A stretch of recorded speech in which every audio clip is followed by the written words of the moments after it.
Daily taste the daily.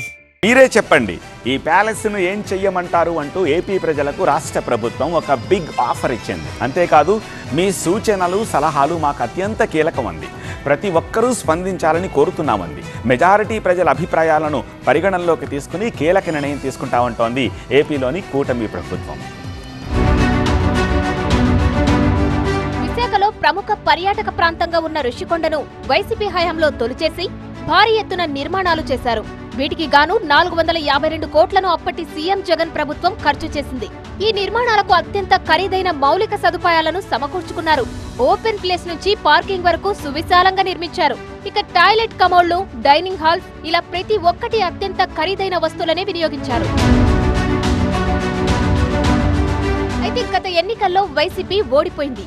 దీనికి ముందు జరిగిన ఈ నిర్మాణంలో మళ్లీ తామే అధికారంలోకి వస్తామని అంచనా వేసుకున్న వైసీపీ అధినేత రుషికొండపై ప్యాలెస్ నిర్మించారు. కానీ ఆయన ఓటమితో దానిని అలానే వదిలేశారు. 16 నెలల క్రితం కూటమి సర్కార్ అధికారంలోకి వచ్చినా దీనిని ఎలా వినియోగంలోకి తీసుకురావాలన్న విషయంపై ఇప్పటికీ ఒక నిర్ణయానికి రాలేదు. ఈ నేపథ్యంలోనే సీఎం, డిప్యూటీ సీఎంలు కూడా ఇక్కడ పర్యటించి నిర్మాణాలను పరిశీలించారు. విశాఖకు ప్యాలెస్లు నిర్మించడానికి రాలేదు, ఇక్కడ పరిశ్రమలు తీసుకొచ్చి ఉద్యోగ అవకాశాలు కల్పించడమే కూటమి ప్రభుత్వ లక్ష్యమని మంత్రి నారా లోకేష్ ప్రకటించారు. గ్రేటర్ విశాఖపట్నం ఎకనామిక్ రీజియన్ కనీసం $1 ట్రిలియన్ ఎకానమీ అవ్వాలన్న లక్ష్యంతో ప్రజాప్రభుత్వం పనిచేస్తుంది. మేము విశాఖపట్నానికి వచ్చేసి ఏదో ప్యాలెస్లు కట్టాలనో దానికి రాలేదు.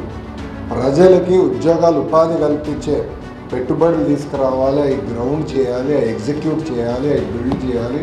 తద్వారా మన పిల్లలకి ఉద్యోగాలు వస్తున్న లక్ష్యంతో మేము పనిచేస్తున్నాం. ఈ క్రమంలో కొన్ని రోజుల క్రితం ఏపీ పర్యాటక శాఖ మంత్రి కందుల దుర్గేష్ నేతృత్వంలో ప్రత్యేక కమిటీని ఏర్పాటు చేశారు. ఈ కమిటీ అధ్యయనం చేసి రుషికొండపై ఉన్న ఈ నిర్మాణాన్ని ఎలా వినియోగంలోకి తీసుకురావాలన్న విషయంపై ప్రభుత్వానికి నివేదిక ఇవ్వనుంది. ఈ క్రమంలోనే రుషికొండ ప్యాలెస్ ను ఎలా వినియోగిస్తే బాగుంటుందో చెప్పాలంటూ ప్రజల నుంచి ఏపీ పర్యాటక శాఖ సలహాలు, సూచనలను ఆహ్వానిస్తుంది. ఈ విషయాన్ని AP tourism authority CEO Amrapali వెల్లడించారు. ప్రజలు తమ సలహాలు, సూచనలను rushikoda@aptdc.in కు మెయిల్ చేయాలని సూచించారు. అలాగే జాతీయ, అంతర్జాతీయ సంస్థలతో సమావేశం కానున్నామన్న ఆమ్రపాలి వారి అభిప్రాయాలు కూడా తీసుకుంటామన్నారు. ఈ సలహాలు, అభిప్రాయాలను కేబినెట్ సబ్ కమిటీ సమీక్షించి తుది నిర్ణయం తీసుకుంటుందని ఆమ్రపాలి వెల్లడించారు. మరి ఆలస్యం ఎందుకో? 450 కోట్ల రూపాయల విలువైన భవనాన్ని ఎలా వినియోగించాలని భావిస్తున్నారో సర్కార్కు మెయిల్ చేయండి. మీ సలహా నచ్చితే దానిని అమలు చేసేందుకు సర్కార్ సిద్ధంగా ఉంది.